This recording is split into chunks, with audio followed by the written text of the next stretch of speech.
कौसल्या सुप्रजा रामः पूर्वा सन्ध्या प्रवर्तते उत्तिष्ठ नरशार्दूल कर्तव्यम् दैवमाह्निकम् कौसल्या सुप्रजा रामः पूर्वा सन्ध्या प्रवर्तते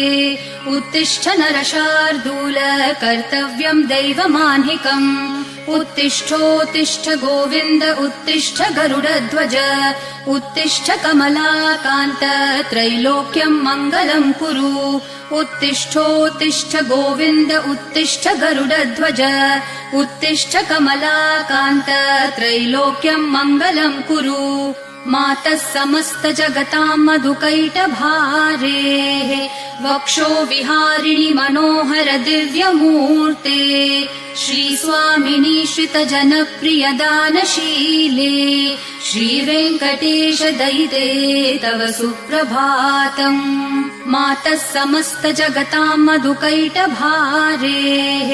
वक्षो विहारिणि मनोहर दिव्यमूर्ते श्रीस्वामिनि श्रित जनप्रिय दानशीले श्रीवेङ्कटेश दयिते तव सुप्रभातम् तव सुप्रभातमरविन्दलोचने भवतु प्रसन्न मुख चन्द्रमण्डले विधिशङ्करेन्द्रवनिताभिरर्चिते वृषशैलनाथ दयिते दयानिधे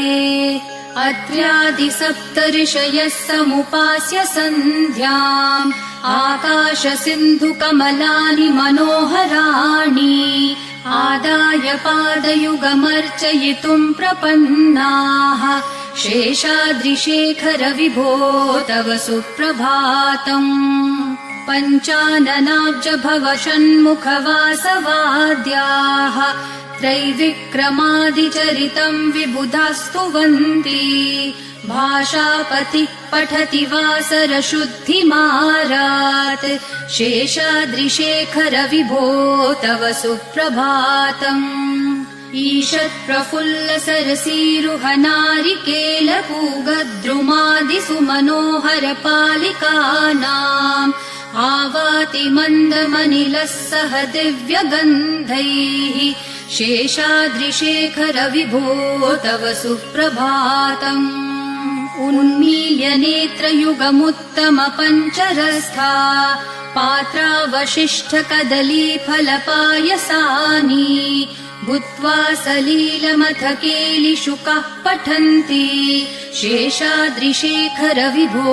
तव सुप्रभातम् तन्त्री प्रकर्ष मधुरस्वनया विपञ्च्या गायत्यनन्तचरितम् तव नारदोऽपि भाषा समग्रमसकृत्करचार रम्यम् शेषाद्रिशेखर विभो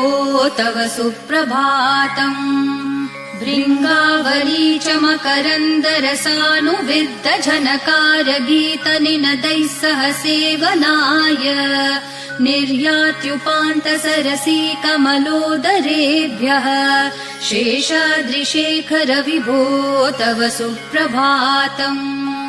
योषागणेन वरदग्नि विमथ्यमाने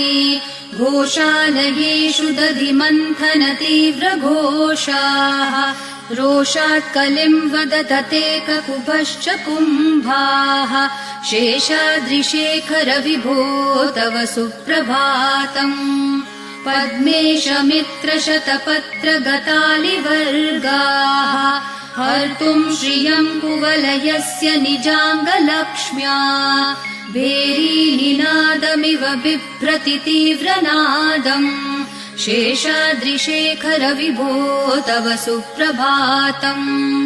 श्रीमन्नभीष्टवरदाखिल लोकबन्धो श्री श्रीनिवास जगदैकदयैक सिन्धो श्रीदेवतागृह भुजान्तर दिव्यमूर्ते श्रीवेङ्कटाचलपते तव सुप्रभातम्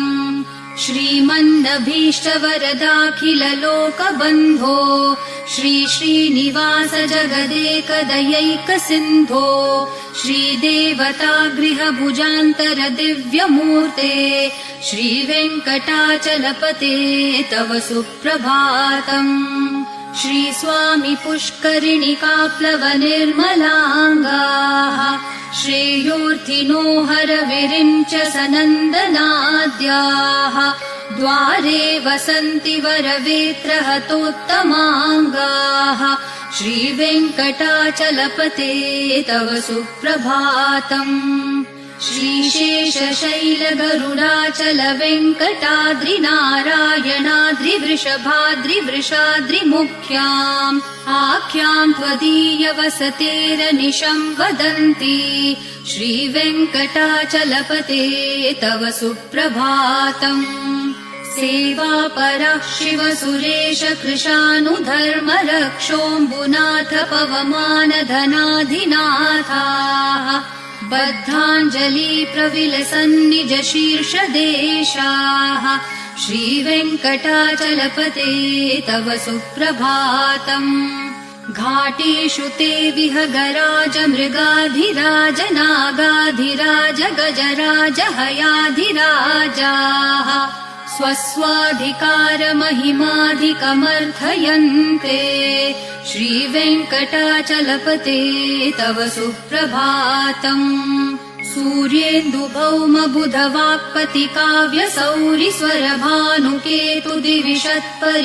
सूर्येन्दुभौमबुधवाक्पतिकाव्यसौरिस्वरभानुकेतुदिविशत्परिषत्प्रधानाः त्वद्दासदासचरमावधिदासदासाः श्रीवेङ्कटाचलपते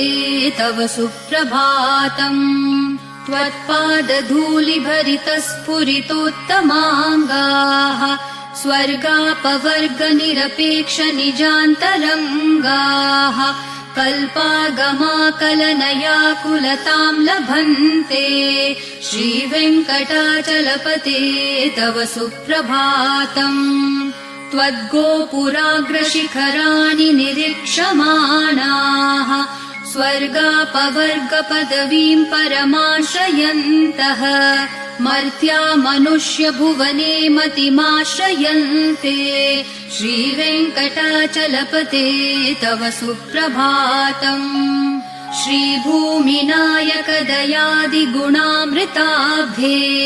देवाधिदेव जगदेक शरण्यमूर्ते श्रीमन् अनन्त गरुडादिभिरर्चिताङ्घ्रे श्रीवेङ्कटाचलपते तव सुप्रभातम् श्रीपद्मनाभ पुरुषोत्तम वासुदेव वैकुण्ठमाधव जनार्दन चक्रपाणे श्रीवत्सचिह्न शरणागत पारिजात श्रीवेङ्कटाचलपते तव सुप्रभातम् कन्दर्पदर्पहर सुन्दर दिव्यमूर्ते कान्ताकुचाम्बुरुह कुद्मललोल दृष्टे कल्याण निर्मल गुणाकर दिव्यकीर्ते श्रीवेङ्कटाचलपते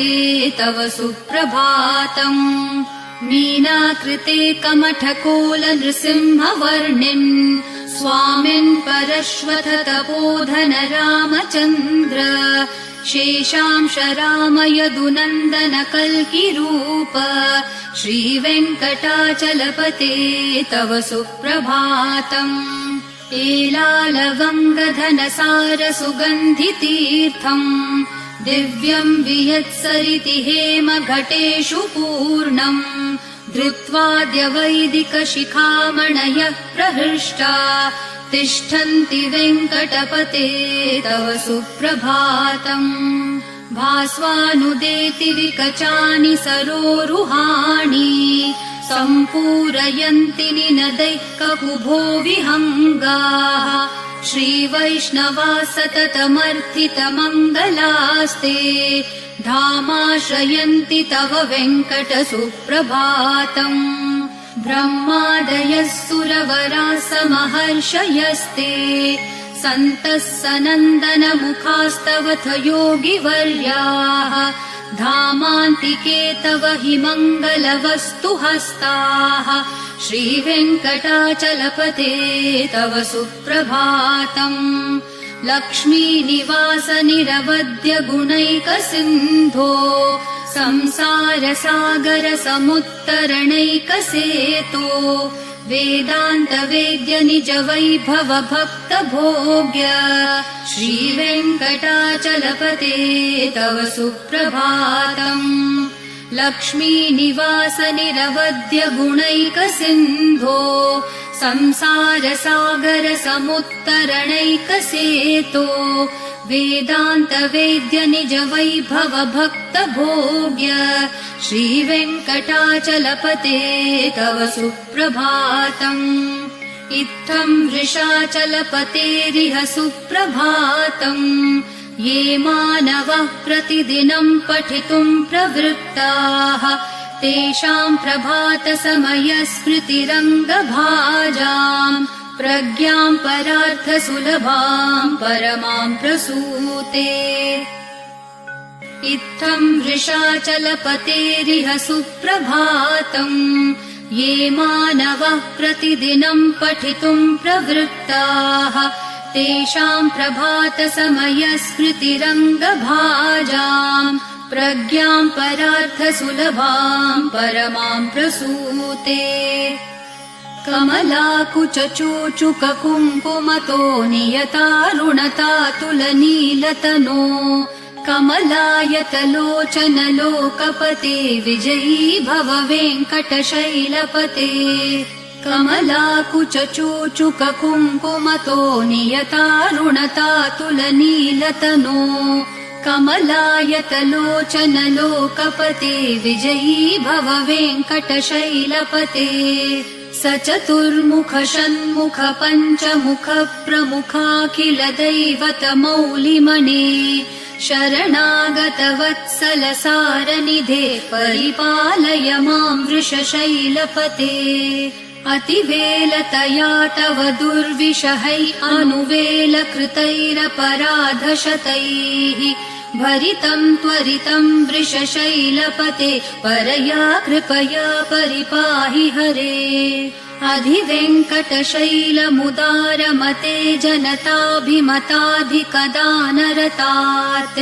परदेवतया गदितान्नगमै कमलादयितान्न परम् कलये